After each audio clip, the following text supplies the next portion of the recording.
Thank you, Hondo. First off, thank you to the coalition for having me. My name's Blake Serpa, and I grew up in Plano and Frisco. 25 years old, and I've got to preface everything by saying I'm a stuffer. This is the first time I publicly shared my sister Brittany's story, and as a 25-year-old male, I like to keep things in, so bear with me and help me through the process. Brittany was 3 years younger than me, so I'm 25 now, she would be 22.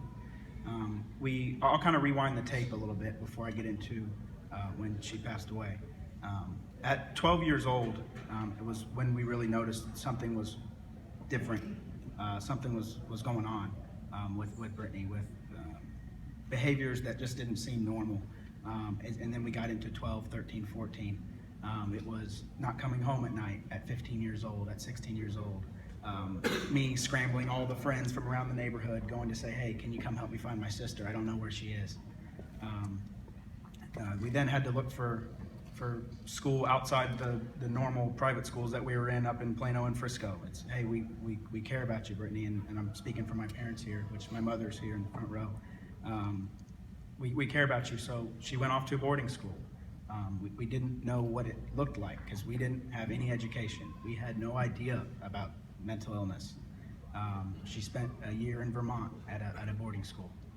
She came back, and in my opinion, it accelerated her process because she was able to learn from all these other people in similar situations. And you're looking back, you never know what that did. But I'll share with you about the day that I found out my sister passed away. It was April 5th, 2012. I was a junior at the University of Mississippi, and she was a high school senior, and she was going to be joining me at the University of Mississippi. I was going to be the big brother senior, and she was going to be the freshman. I was going to show her the ropes. Hey, don't take this class, don't take this class, don't ever take an 8 a.m. class because you won't show up. I was so looking forward to that because that's my nature. I went to class that morning. Before that, I had a whole weekend planned. It was my birthday weekend. It was my 21st birthday. My birthday's on April 3rd. This was April 5th, and that weekend, I was going to go to the casino with my dad. We were going to play a little blackjack, and then we were going to go to the Masters. And for me, it doesn't get better than that. Gambling in the Masters. I mean, that is it. So I was really looking forward to it. I went to my class Thursday morning, 9 o'clock, and I got a text message from Brittany. And it said, I, lowercase, uppercase L, lowercase o, uppercase V, you, I love you. But it was real disjointed, and it was odd to me, but not too odd to think anything of it. I pulled out my phone in class, looked at it, put it down, and didn't respond back. I then finished that class, walked into our fraternity house and sat down and had lunch, and got a text message from a friend of Brittany that said, hey, Brittany's acting funny. She's telling me to go away. She was, as I know now, that's isolation. She was isolating. She's telling me things don't matter anymore. She's telling me to go away. And I said, you know what, that's just Brittany. Because she was diagnosed the month prior with bipolar with rapid cycling. That's just Brittany because that's bipolar with rapid cycling. Again, at the time I didn't know that. So I said, that's just Brittany. About an hour or two later, I got a phone call from my grandfather, went to voicemail. He called me immediately again. I answered the phone call, and this is something that is burned into me. He goes, Blake, something terrible has happened. I said, what? He said, your sister hung herself. And my first reaction was, is she okay? Is she okay? And he goes, no, she's gone. And it didn't connect to me. It didn't make sense to me. I said, she's gone. What do you mean? He goes, she's gone. So I had an experience where I felt like I was watching myself on that phone call. I think that lasted for about a minute or two. And then I got into doer mode, into older brother mode. And I said, that's it, I'm on my way. It was an 8-hour drive from Oxford, Mississippi to Dallas typically, and that day I made it in about 6 hours and 20 minutes.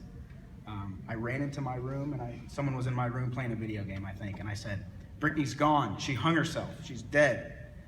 And I felt, always looking back, I felt bad that I said that to him, but I had no other way. I wanted to control the situation. I got in the car with my girlfriend at the time, and I didn't say one word on that whole drive to Dallas. I didn't know how to cope. I didn't know how to cope. And I got to our house, and every single friend and family member was sitting in that house because I had 6 hours to get there. They were all sitting in that house supporting us, which was a pretty cool feeling.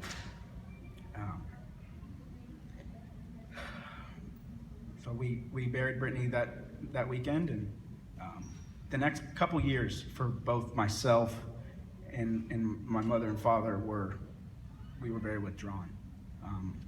My mother more so, I would say. You know, I cleared all this with her before, so we're good. She's okay with me sharing. She was very withdrawn, and because we didn't know how to cope, and we were learning so much after this, and warning signs. What is a warning sign? Isolation, being withdrawn. And the reason I bring that up is because it's 4 years later now, and I want to honor my mother for being kind of the rock of our family. She sought treatment for PTSD related to my sister's passing. She found my sister, and her strength is not only providing my father and I strength to go seek treatment for ourselves, but she is singing it from the mountaintops. She started a nonprofit to honor my sister, donating proceeds to NAMI Dallas and the Grant Halliburton Foundation, and she's helping more people through helping herself than she even knows. So I want to give a round of applause for my mother.